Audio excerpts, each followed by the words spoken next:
বন্ধুরা আসসালামু আলাইকুম। এটা হচ্ছে দিনাজপুর রানীগঞ্জ হাট।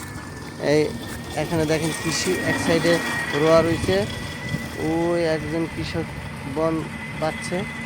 আর দেখুন, আর এই সাইডে দেখুন, এই সাইডে ধান শোয়াই রাখছে, ক্ষেতের ভিতর ধান শোয়াইয়া এই এখানে থেকে ধান কাটা হয়েছে রিসেন্টলি। এই রাস্তার এপার ওপার। আর আমাদের দক্ষিণবঙ্গ পটুয়াখালী কুয়াকাটা এলাকায় কি করে, বরিশাল এলাকায় শুধু ওই বর্ষাকালে একবার ধান দিবে, আর আরেক সিজন ধান দেয়, সেটা এখন বর্তমানে কাটতেছে। এই দুইবার, এরপর আর দিবে না। দুইবার তাও দেয় না, ম্যাক্সিমামই আমাদের এলাকায় একবার ধান চাষ করে। আর দেখুন এই সমস্ত এলাকায় ওই রোয়া, এক সাইডে রোয়া আছে, এক সাইডে ধান কাটা হয়েছে, আর এক সাইডে ওই সামনে দেখা যায় ধান পাকছে।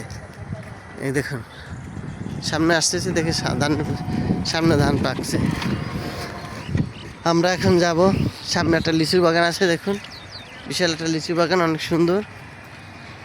এই লিচু বাগানটা আপনাদের দেখাবো, দেখুন।